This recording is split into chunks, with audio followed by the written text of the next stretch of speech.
요한계시록 19장 우리 11절부터 14절까지 우리 다 같이 합독하겠습니다.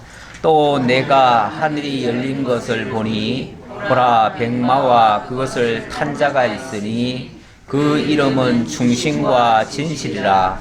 그가 공의로 심판하며 싸우더라. 그 눈은 불꽃 같고 그 머리에는 많은 관들이 있고 또 이름 쓴 것 하나가 있으니 자기밖에 아는 자가 없고 또 그가 피 뿌린 옷을 입었는데 그 이름은 하나님의 말씀이라 칭하더라. 하늘에 있는 군대들이 희고 깨끗한 세마포 옷을 입고 백마를 타고 그를 따르더라. 아멘. 19장부터 제4장 그리스도의 승리와 왕국의 내용이 되겠습니다. 요한계시록 전체가 언약 성취에 대한 찬양서라고 말씀드렸고요. 그 가운데 1장부터 3장까지는 그리스도께서 계시하신 양대 언약의 내용이고 4장부터 7장까지는 천상에 계신 그리스도의 영광과 권능, 그리고 8장부터 18장까지는 그리스도의 진노와 심판의 내용이라고 했습니다. 이제 18장을 마치고 이제 19장으로 들어왔는데 19장은 아무래도 결론 부분이고요. 여기서는 하나님께서 언약하신 그의 나라와 그의 의를 완성하고 그리고 찬양과 영광을 받으시는 그러한 장면이 되겠습니다. 앞서 18장에서는 큰 음녀와 바벨론의 멸망에 대한 이야기가 있었습니다. 그리고 나서 19장에 와서는 그리스도의 승리와 구원에 대한 찬양의 내용이 나옵니다. 우리 요한계시록의 내용이 한 측면만을 얘기하는 것이 아니라 양쪽을 다 얘기하고 있어요. 쉽게 말하면 지금 음녀, 큰 음녀의 심판 이야기가 나왔잖아요. 그런데 또 그리스도를 통한 혼인잔치 또 이야기가 나옵니다. 이거는 어찌 보면 상반된 이야기 같은데 이게 서로 병렬형으로 좀 대꾸 방식, 이걸 뭐 교차 대꾸법이라고 그래요.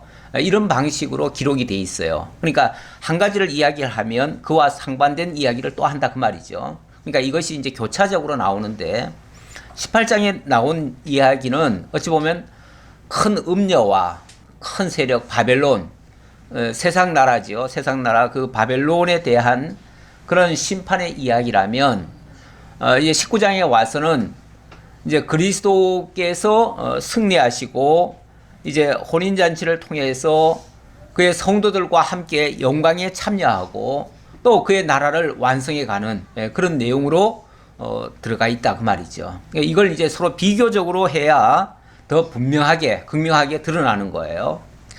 어찌 보면 모든 것도 약간 상대적인 게 있잖아요. 그래서 한 가지만 계속 이야기를 하면 잘 이게 와닿질 않아요. 그래서 이걸 이야기하면서 그 반대 극부적인 거를 또 이야기를 함으로써 서로 분명하게 비교를 하면서 더 드러나게 그렇게 하는 방식이다. 그렇게 이해하시면 되겠습니다. 19장에 들어와서는 이제 찬양의 내용이 터졌죠. 그래서 할렐루야 찬양이 터져 나왔는데 지난 주간에 할렐루야가 무려 3번을 했나요? 할렐루야가 그렇게 나왔습니다.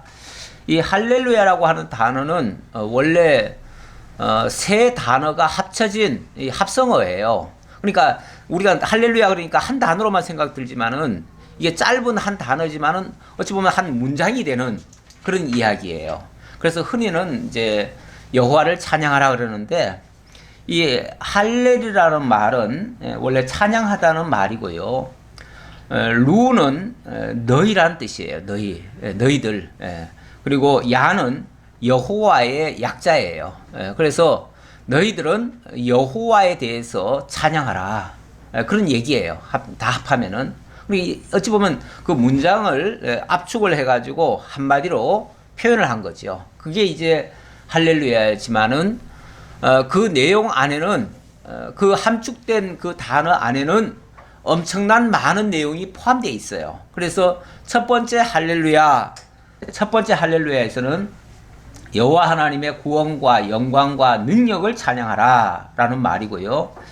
두 번째 할렐루야는 하나님이 공의로 큰 음녀를 심판하고 종들의 핏값을 갚으신 것에 대해서 찬양하라 그런 말이고, 세 번째 할렐루야는 하나님이 언약대로 성취하셔서 전능하심으로 통치하심에 대한 그러한 찬양이 되겠습니다. 그래서 쉽게 말하면 할렐루야 1절, 2절, 3절인 거죠. 이렇게 그 할렐루야에 대한 구체적 내용까지를 소개했습니다. 그리고 이제 11절부터는 그 승리에 대한 광경을 보여주는데요. 19장 11절부터 그리스도의 재림을 통한 승리와 백보자 심판의 모습이 소개되고 있습니다. 또 내가 하늘에 열린 것을 보니 보라, 백마와 그것을 탄 자가 있으니 그 이름은 중심과 진실이라. 그가 공의로 심판하며 싸우더라. 백마를 탄 자가 또 등장을 하네요. 이 백마를 탄 자, 물론 우리가 6장인가에도 보면은 백마를 탄 자가 나타났었어요. 그런데 그 백마를 탄 자는 엄밀하게 말하면은 그리스도의 모습은 아니고요. 좀 그리스도를 가장했다고 할까요? 거짓 승리자죠. 거짓 승리자. 그런 거짓 세력이 마치 하나님인 채, 그리스도인 채 빙자하면서 자기가 마치 이길 것처럼 그런 식으로 위장을 하고 거짓으로 사람을 속이는 일에 참여를 했어요. 요즘도 백마 그러니까 생각나는 게 있죠. 얼마 전에도 뭐 북한의 지도자가 백마를 타고 백두산을 올랐다 뭐 그런 얘기가 나와요. 일종의 이 백마라는 그 말 자체가 원래 승리의 상징이에요. 그래서 옛날에 로마나 이런 데는 승리한 장군이 개선할 때에 백마를 타고 개선을 해요. 그래서 백마는 그 승리한 증거죠. 증표죠, 일종의. 그러니까 내가 승리한 자다라는 것을 나타내는 그러한 표현인데, 뭐 세상 사람들이 하는 거는 엄밀하게 말하면은 그건 거짓이죠. 그건 진짜의 승리는 아니죠. 다만 사람들에게 내가 승리했다 돋보이게 하려고 표시하는 것 뿐이죠.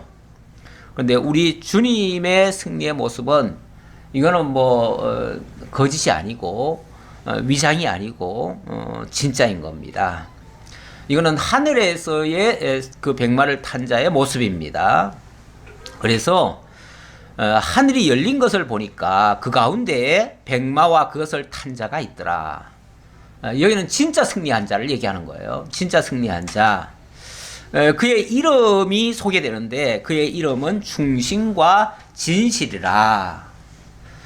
왜 충신과 진실이라고 불려지는가 하면 그가 공의로 심판하며 싸우더라.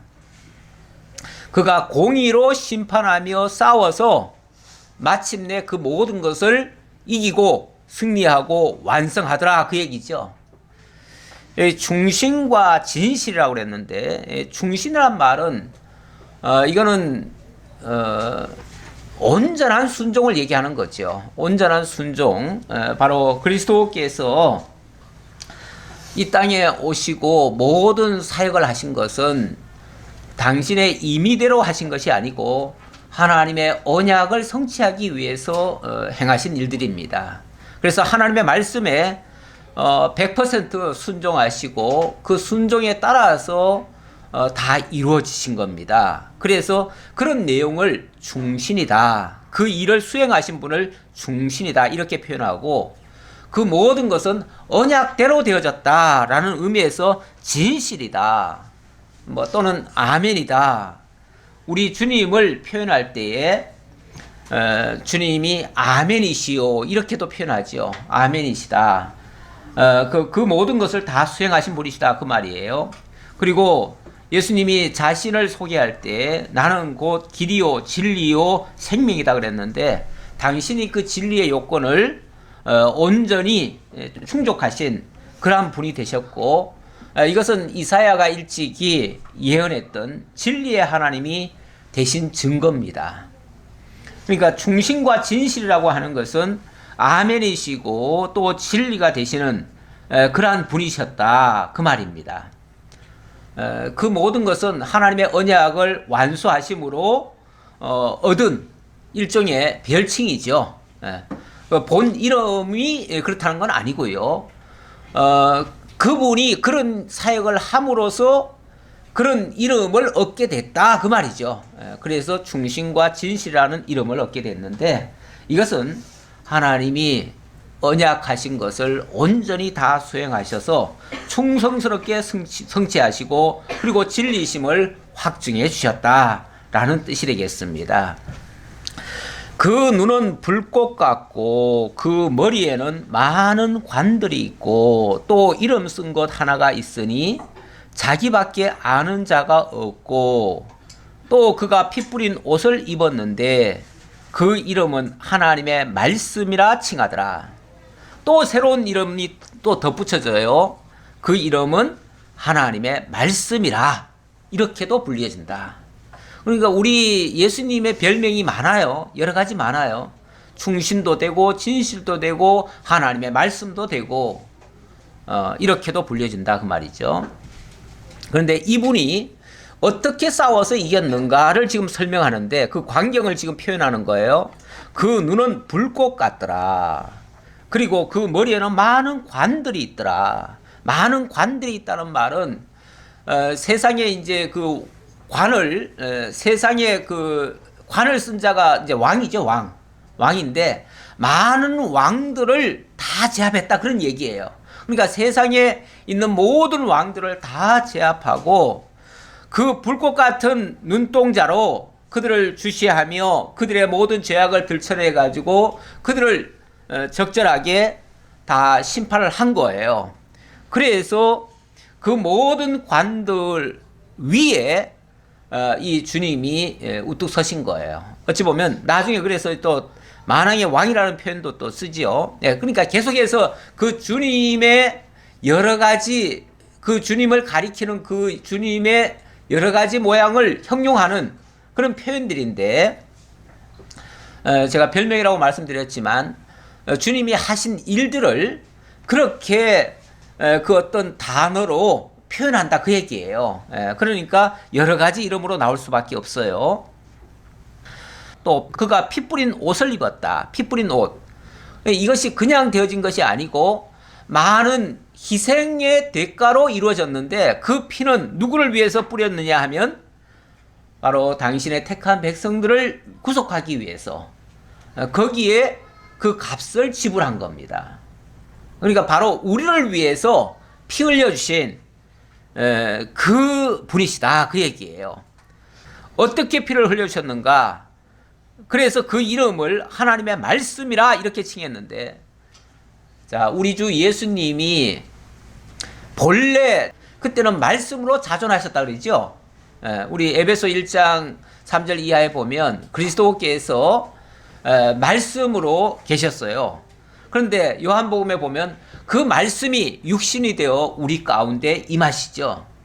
다시 말하면 하나님의 말씀이 육신의 몸을 입고 이 땅에 오셔서 하나님의 말씀을 성취하시는 그러한 분이 되셨는데, 그렇게 하시는 이유, 목적이 어디 있냐면 바로 당신의 택한 백성들을 거룩하고 흠이 없게 만드시려고 그렇게 하신 거예요. 그렇게 하시려니까 이 땅에 오셔서 당신이 그 값을 지불해 줘야 돼요. 다시 말하면 죄와 사망 가운데 있던 우리들을 위해서 피를 흘려주셔야 돼요. 그 피 흘려주신 것이 바로 피 뿌린 옷이다 그 말이에요.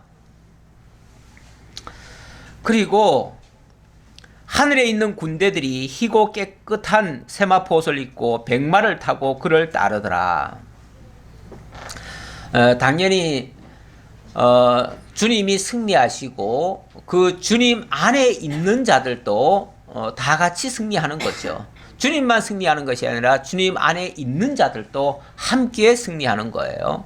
그래서 백마를 탄 자들이 함께 그 뒤를 따른다. 이거는 이제 같이 승리한다라는 의미로 표현을 한 겁니다. 어떻게 승리했는가? 그의 입에서 예리한 검이 나오니 그것으로 만국을 치겠고 친히 그들을 철장으로 다스리며 또 친히 하나님 곧 전능하신 이의 맹렬한 진노의 포도주 틀을 밟겠고 그의 입에서 예리한 검이 나왔다. 예리한 검. 무슨 검이죠? 그렇죠. 말씀의 검이죠. 말씀의 검. 우리 주님은요, 뭐 실제 칼을 들고 싸운 적은 없어요. 실제 칼을 들고 싸운 적은 없는데, 그 칼을 들고 오는 자들을 향해서 예리한 말씀으로 그들을 제압하신 거죠. 그러니까 우리 주님의 무기는 말씀이에요. 말씀으로만. 그래서 마귀가 유혹할 때도 마귀가 세 가지를 가지고 네가 내게 절하면은 내가 천한 만국을 주겠다. 이 돌을 가지고 떡덩이를 되게 해라. 뭐 이런 얘기를 했을 때도 말씀으로 물리쳤죠. 그러니까 어떤 대적도 어떠한 상대도 다 말씀으로 제압을 했습니다. 그런데 이 말씀의 능력이 사실은 이 세상 그 어느 것보다도 더 무섭고요. 더 위험차고요. 더 능력이 있습니다. 우리 히브리서 기자도 4장 12절에서 하나님의 말씀은 살았고 운동력이 있어 좌우의 날선 그 어떤 것보다도 더 예리해서 모든 것을 찔러 쪼개기까지 하며 우리의 심령과 골수까지 새롭게 할 수 있다. 사람의 근본까지 바꿀 수 있다. 그 얘기예요. 뭐 이 세상의 전쟁으로 원래 칼로 죽이는 거는요 많지 않습니다. 수가. 근데 이 말로 죽이는 거는 원래 더 무서워요. 세상에서도 말이라고 하는 것의 능력이 대단합니다. 요즘 우리가 실감하고 있잖아요. 언론의 능력. 언론의 힘이 얼마나 큰지. 그 언론이 어떻게 기사를 쓰고 어떻게 사람들에게 표현을 하느냐에 따라서 사람들의 마음을 다 뒤바꿔 놓을 수도 있어요. 그래서 그것을 아는 사람들이 그 언론을 이용하기도 해요. 세상의 정치가들은 그런 걸 이용하기도 해요. 그런데 진짜 더 무서운 것은 어찌 보면 사상이고요. 진짜 하나님의 말씀으로 무장된 사람입니다. 하나님의 말씀으로 무장된 사람은 세상이 감당치 못할 그러한 믿음을 가지고 있고 이 세상의 그 어떤 악한 것들도 그 어떤 악한 그 사상과 철학과 모든 이론들도 다 파할 수가 있습니다. 그래서 하나님의 말씀보다 더 큰 능력은 없는데 우리 주님께서 이 말씀이 친히 육신이 되셔서 이 세상의 모든 것을 말씀으로 이겨내신 분이십니다. 그 예리한 검으로, 다시 말하면 말씀의 검으로 만국을 치셨다. 그리고 친히 그들을 철장 권세로 다스렸다 그랬습니다. 어떻게 다스렸는가? 친히 하나님 곧 전능하신 이의 맹렬한 진노의 포도주 틀을 밟았다. 이거는 이제 심판의 모습이죠. 주님이 말씀으로 심판을 합니다. 원래 말씀이라고 하는 단어가 로고스라고 그러는데요.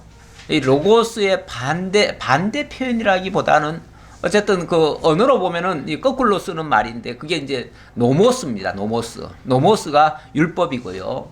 그 율법이 바로 모든 것을 심판을 하죠. 그러니까 결국은 하나님의 말씀이 율법으로 등장을 해서 그 율법이 들어가는 곳마다 심판의 역사가 일어나요. 그러니까 그 말씀에서 결국은 원래 율법을 하나님의 말씀이라고도 하잖아요. 그렇게 표현하는데 그러니까 이게 전혀 다른 얘기가 아니라 결국 하나님의 말씀이 법으로 등장할 때는 심판으로 귀결이 되어져요. 그런데 그 말씀이 정말 우리들과 함께 할 때는 그게 사랑으로 다가오는 거죠. 그러니까 그 말씀이 사랑으로 우리의 생명을 살리기도 하시고 또 그것이 악한 자들을 법으로 심판하시기도 하고 이렇게 하는 거예요.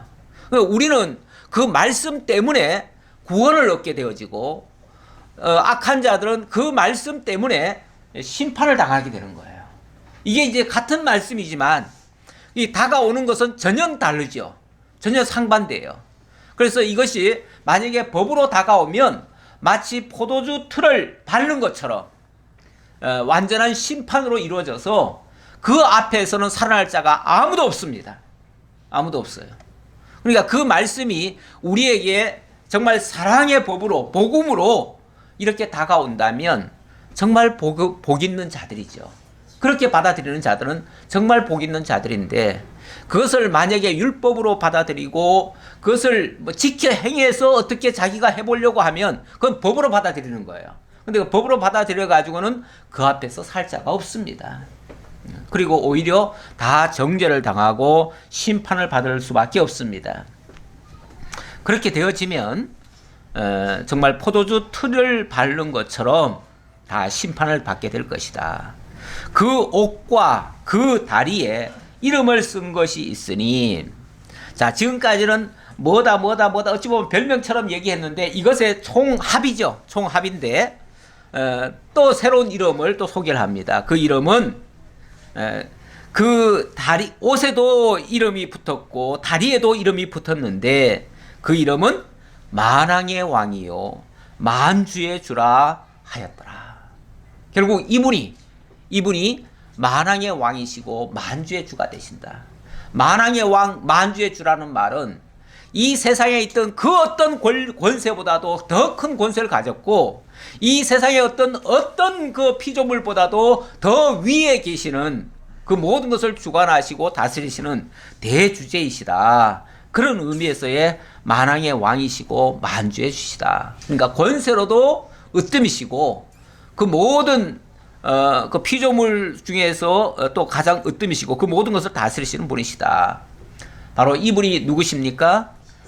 바로 예수 그리스도. 그 예수 그리스도가 진짜 우리의 왕 되시는 분이시다.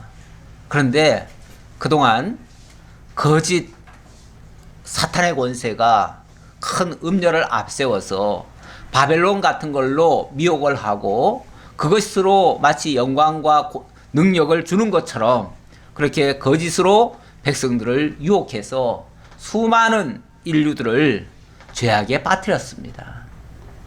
그러다가 결국은 그것들은 다 심판을 받게 될 수밖에 없었습니다.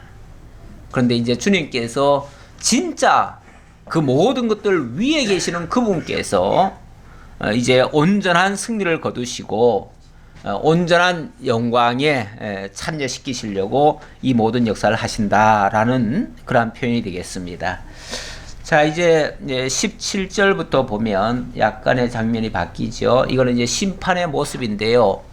자, 이렇게 승리한 것은 바로 악에 대한 심판이라고 볼 수 있는데요. 심판한 다음에 그들을 어떻게 처치하는가? 17절로 18절에 보니까 하나님의 잔치에 공중의 새를 불러서 살을 먹게 하겠다. 살을 먹게 한다. 그렇게 얘기를 합니다. 또 내가 보리 한 천사가 태양 안에 서서 공중에 나는 모든 새를 향하여 큰 음성으로 외쳐 이르되 와서 하나님의 큰 잔치에 모여. 하나님의 큰 잔치.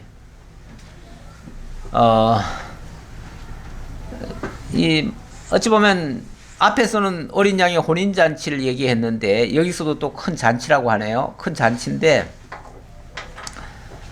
뭐 우리가 생각하는 그런 잔치와는 좀 차원이 다른 잔치죠. 이거는 어찌 보면 그 이제 심판하는 자들에게 이제 해당되는 그런 잔치겠죠. 왜냐하면 여기 공중에 나는 모든 새를 향해서 이것들을 가지고 쉽게 말하면 파티해라 그 얘기죠. 파티해라 그 얘기인데 하나님의 큰 잔치에 모여서 왕들의 살과 장군들의 살과 장사들의 살과 말들과 그것을 탄 자들의 살과 자유인들이나 종들이나 작은 자나 큰 자나 모든 자의 살을 먹으라 하더라. 결국 심판받을 모든 대상들이 악한 것을 다스리는 천사들에게 어찌 보면 그렇게 희생되는 그런 모습이 되겠지요. 어찌 보면 참 비참한 죽음이고 심판이고 그걸 통해서 완전한 멸망에 이르게 될 것을 계시적으로 보여주는 그런 사건이라고 말씀드릴 수 있겠습니다. 굉장히 수치스러운 죽음이죠. 어찌 보면 구약 시대 때도 보면은 그 여러 가지 사형법이 있는데요. 그 사형법 중에서 제일 극형이 뭐냐면은 우리나라 말고요. 이제 아마 그쪽의 지역에서는 그렇게 했던 것 같아요.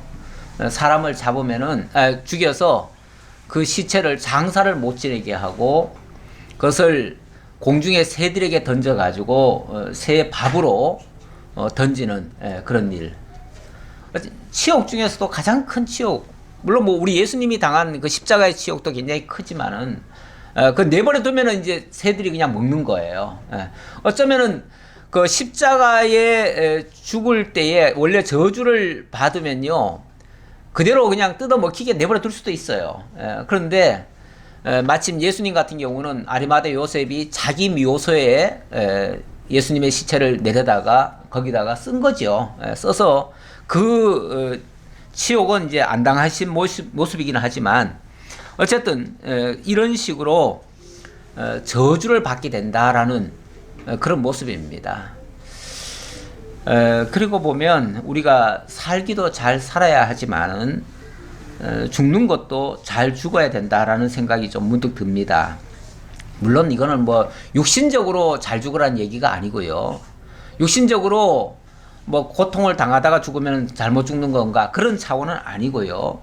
우리가 무엇을 위하여 살다가 무슨 목적에 의해서 어떻게 죽어가느냐.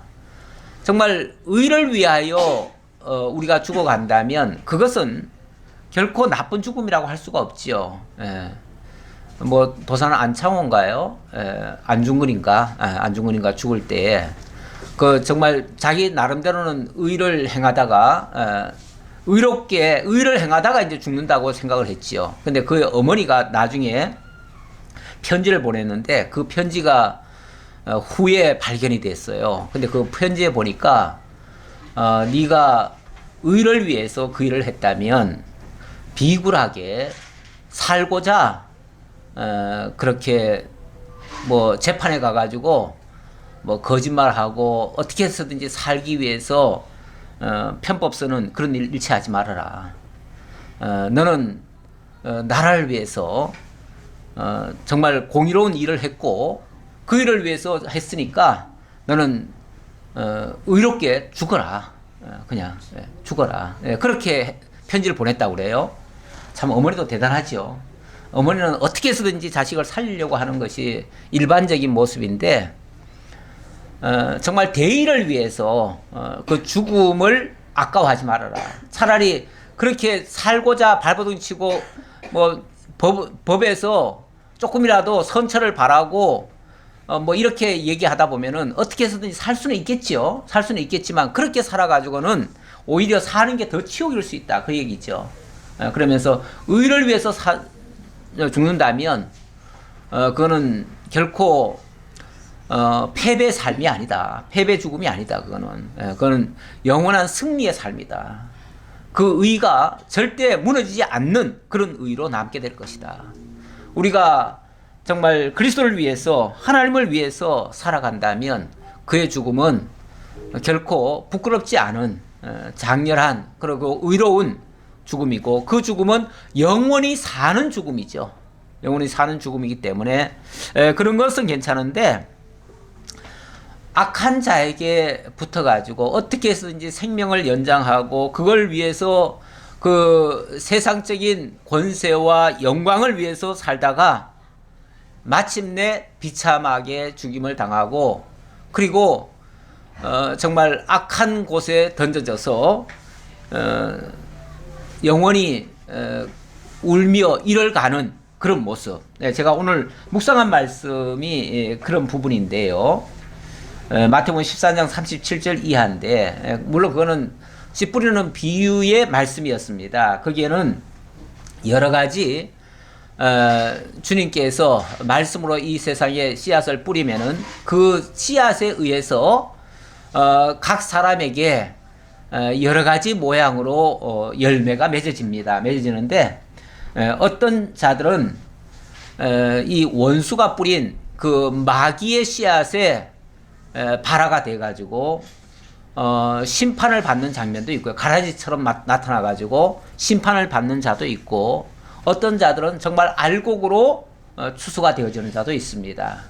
그래서 가라지로 추수되는 자는 불법을 행하는 자들이라고 하는데요. 그들은 풀무불에 던져져서 거기서 울며 이를 갈게 되리라 라고 얘기를 했고요. 정말 정한 알곡으로 추수되는 자들은 그때 의인들은 자기 아버지의 나라에서 해와 같이 빛나리라 이렇게 말하고 있습니다.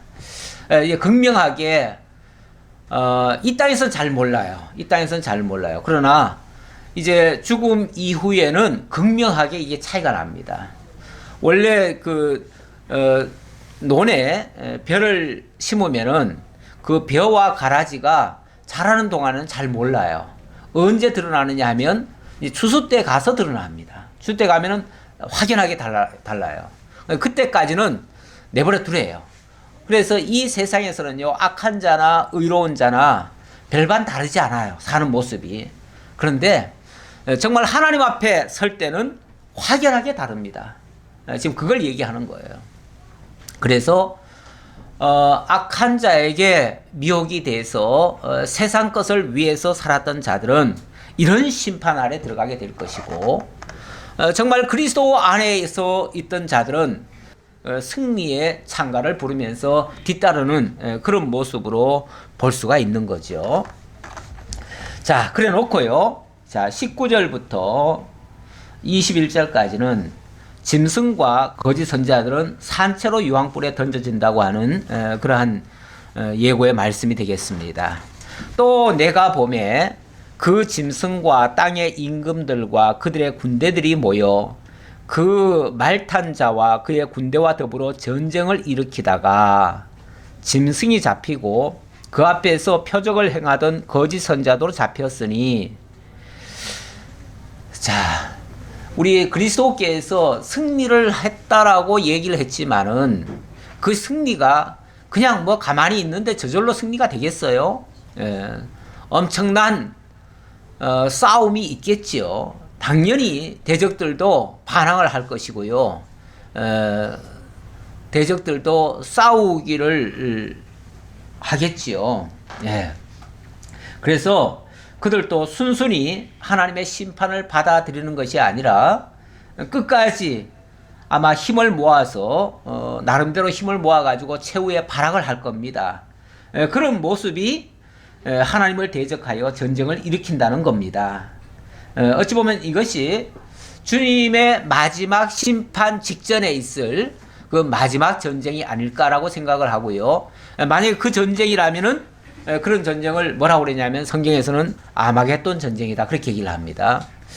그러니까 앞에 승리하신 모습은 지금 천상의 모습이잖아요. 그러니까 천상에서는 승리했지만은 이 땅에서는 극렬한 저항의 모습이 또 보이는 거예요. 그러니까 이 땅에서는 어디까지나 승리라는 것이 그냥 그냥 어느 날 갑자기 승리가 되는 게 아니고 엄청난 저항을 받고 그 저항과 더불어 싸우다가 마침내 그들이 굴복되고 그들이 심판을 당하는 거죠. 그러다 보니까 이 땅에서는 엄청난 그런 어떤 전쟁 같은 모습이 있을 수 있다 그 얘기예요. 그래서 짐승과 땅의 임금들과 그들의 군대들이 모여, 짐승, 그 짐승은 사탄과 사탄의 신복들이죠. 그들에 의해서 조종받던 큰 음녀와 큰 바벨론 세력들, 그들이 다 포함되는 얘기겠죠. 자, 그들이 모여 그 말탄 자와 그의 군대와 더불어, 그 말탄 자와 그의 군대, 그 말탄 자는 그리스도시고요. 그의 군대라면 하나님의 교회를 두고 하는 말이에요.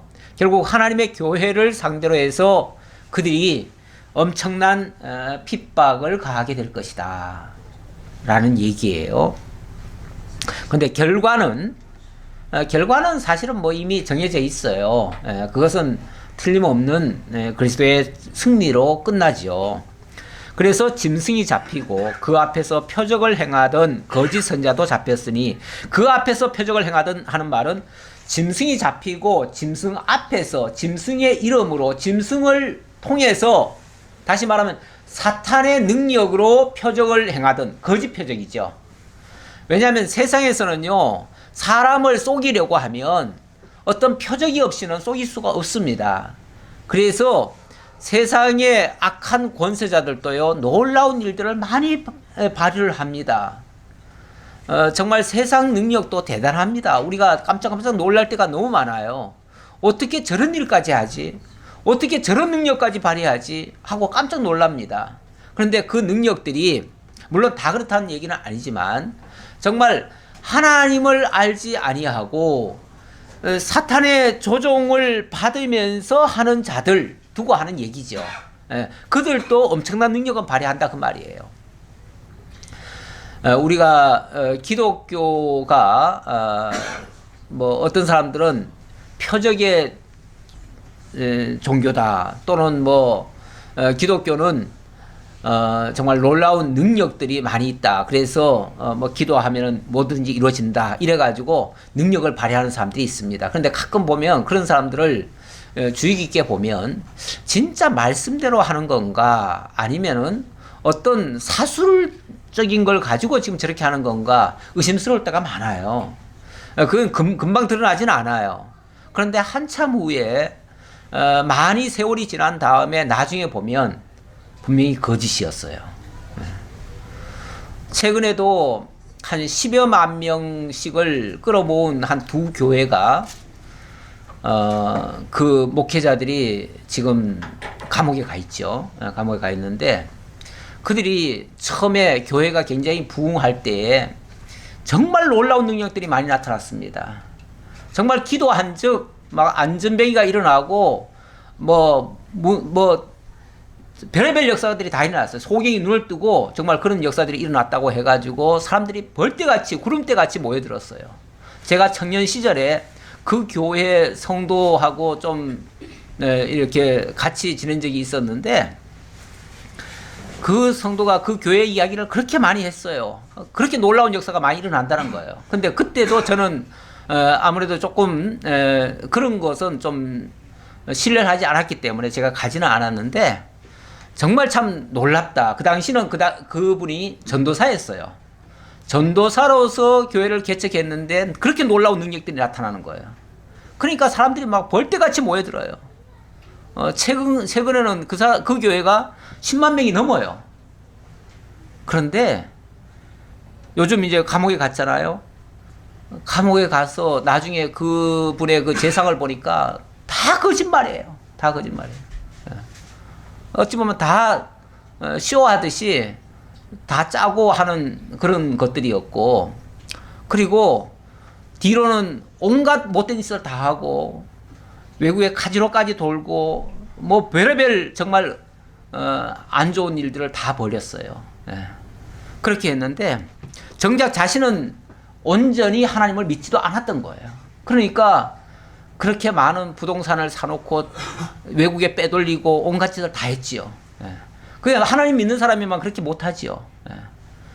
이런 것들이 어찌 보면 짐승 앞에서 표적을 행한 거예요. 거짓 표적이죠. 그 거짓 표적으로 사람을 속인 거예요. 그러니까 이 마귀가 하는 일들, 그리고 마귀의 그 신복들이 하는 일들, 겉에서는 아주 뭐 대단한 능력 같지만은 지나놓고 보면 그게 사람을 속이려고 한 일들이었어요. 그래서 그런 것들은 우리가 정말로 믿으면 안 돼요. 성경에서 기록된 거 외에는 우리가 믿으면 안 돼요. 성경은 분명히 우리 예수님을 나타내기 위해서 그런 표적이 나타나는 것이지, 아니 예수도 아닌데 내게서 만약에 그런 능력이 나타난다면 내가 예수란 얘기가 돼버리잖아요. 그러니까 그 사람들은 예수인 것처럼 따랐던 거예요. 근데 그거야말로 정말 사람을 속이는 거짓 그리스도가 돼버리는 거죠. 적 그리스도 아니면 거짓 그리스도가 되는 거예요. 그래서 그런 자들을 뭐라고 그러냐면 거짓 선지자 이렇게 얘기를 해요. 그 앞에서 표적을 행하던 거짓 선자도 함께 잡혔으니 이는 짐승의 표를 받고 그의 우상에게 경배하던 자들을 표적으로 미혹하던 자라.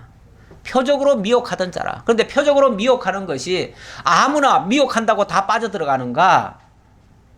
그의 우상에게 짐승의 표를 받고 그의 우상에게 경배하는 자들이 거기에 따라간다 그 얘기예요. 이 거짓 것들이, 다시 말하면 사탄의 이런 권세들이 세상 것으로 계속 유혹을 합니다. 세상 거, 쉽게 말하면 한마디로 잘 되게 해준다 그 얘기예요.